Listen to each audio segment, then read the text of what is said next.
Il est 13h30 à Kinshasa, mesdames et messieurs. Bienvenue dans cette nouvelle session d'information sur Mandiko Télévision. Formation du gouvernement après les politiques, la première ministre s'est tournée vers la société civile. La première ministre, Judith Suminwa, a eu des échanges le week-end dernier avec les organisations féminines de leur diversité.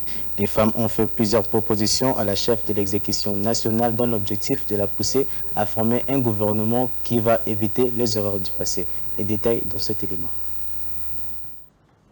Plus de 10 organisations féminines de la société civile de la République démocratique du Congo ont été consultées par la première ministre. Judith Suminwa veut que la composition de son gouvernement puisse tenir compte de la représentativité nationale comme recommandé par la Constitution. Les femmes de la Fédération congolaise des personnes handicapées ont demandé à Judith Suminwa de corriger ce qu'elle qualifie d'erreur de leur part quand elles ont voulu d'un ministère des personnes vivant avec handicap.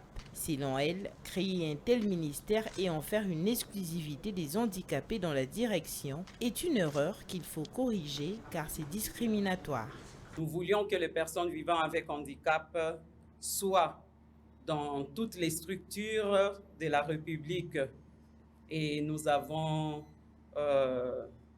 demandé à ce qu'il y ait un ministère. Le ministère ne pouvait pas être ensemble, donc c'est-à-dire n'avoir que des personnes handicapées à son sein, mais d'avoir aussi les personnes apparemment valides. Mais là n'était pas l'idée. L'idée c'était que les personnes vivant avec handicap soit ministre du budget, soit ministre de la décentralisation, pourquoi pas un conseiller spécial en matière du handicap. Face à la première ministre, la synergie des femmes pour la paix et la sécurité est restée dans le social. Sa présidente, Julien Lusenge, reconnue dernièrement parmi les 100 personnes les plus influentes du monde, a attiré l'attention de la chef du gouvernement sur les affres que vivent les femmes victimes de la guerre d'agression dans l'est de la RDC. Nous avons aussi informé la première ministre par rapport aux besoins des femmes déplacées dans les camps. Comme vous le savez, les conditions de vie dans les camps, c'est vraiment dégradant. Donc il est plus que temps que le gouvernement puisse offrir des abris convenables pour ces femmes. Poursuivons en visite en République démocratique du Congo. Enrique Roed, sous-secrétaire adjoint de direction des démocrates, des droits de l'homme et du travail des États-Unis et Marc Birela, administrateur assistant adjoint, ont conclu leur mission de travail après les étapes Kinshasa et Goma autour des questions des droits de l'homme, la sécurité et le processus électoral en République démocratique du Congo. Regardez.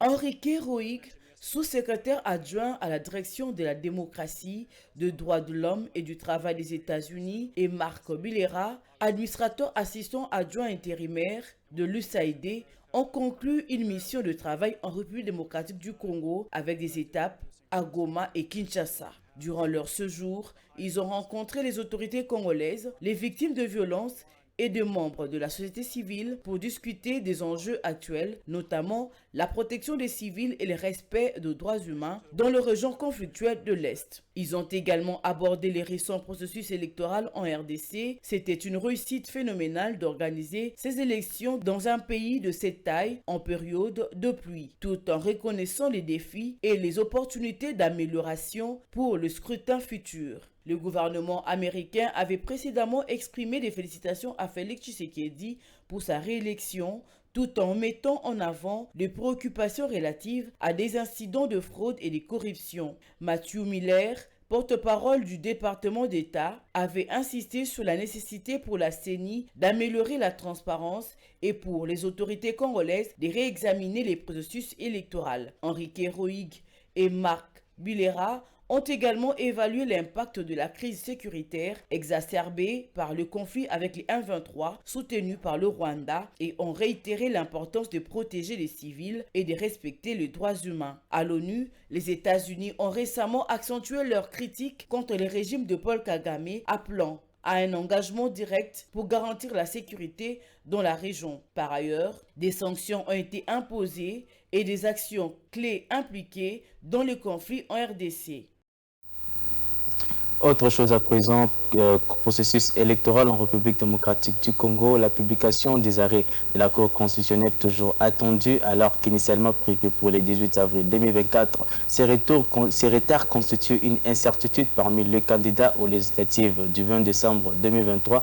Toutefois, le service de communication de la Haute Cour informe que la plénière de la délibération a bel et bien eu lieu. Suivez.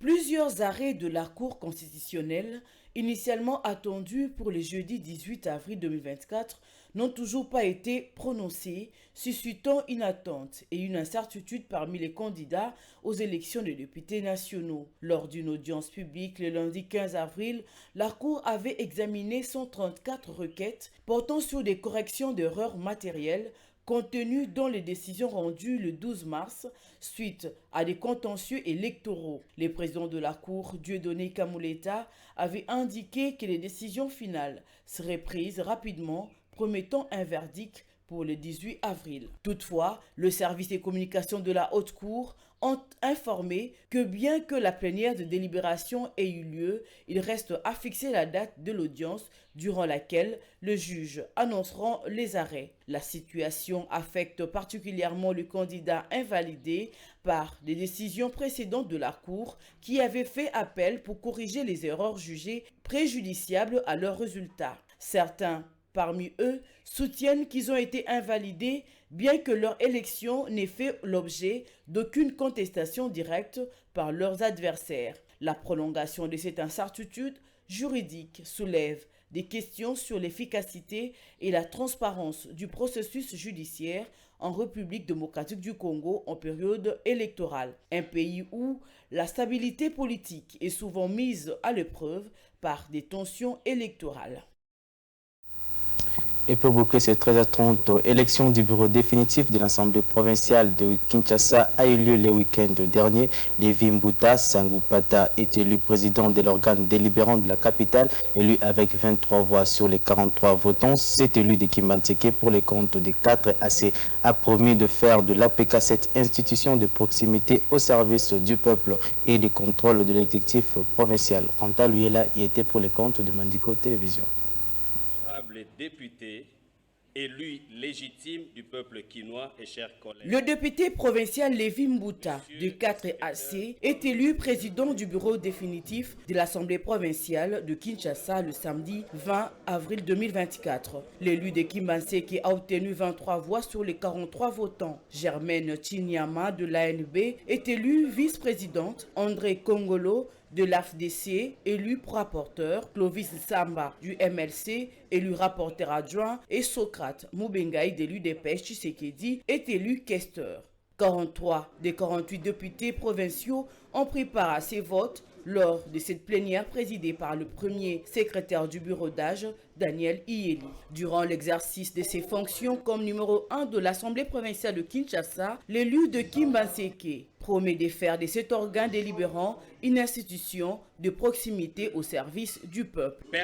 Permettre à l'Assemblée provinciale de Kinshasa de jouer pleinement son rôle avant-gardiste contre les prédateurs des deniers publics de la ville de Kinshasa, notamment par un contrôle parlementaire efficace et rigoureux sur la gestion des finances, des comptes et des biens du patrimoine de la ville. Veiller à ce que le gouvernement provincial exécute correctement sa tâche de gérer la ville de Kinshasa en luttant notamment contre l'insalubrité publique récurrente et l'insécurité grandissante créée sur toute l'étendue de la capitale par les enfants dits Kuluna et toute autre sorte de criminalité. Honorables députés, chers collègues, notre ville est trop sale. Il ne fait pas beau vivre à Kinshasa, jadis appelé Kin la Belle. Le nouveau président de l'organe délibérant est en effet attendu au tournant. Il s'agit pour lui de faire preuve de rigueur en contrôlant sans faille les actions de l'exécutif provincial afin de rebâtir la capitale quinoise. En attendant le prochain rendez-vous électoral pour cette assemblée qui est prévu le 29 avril de l'année en cours pour les élections de gouverneurs et sénateurs. Vous l'avez compris, c'est par-ci que nous bouclons complètement ce 13h30. Merci de nous avoir suivis. Bonne continuité des programmes sur Mandico Télévision. Merci.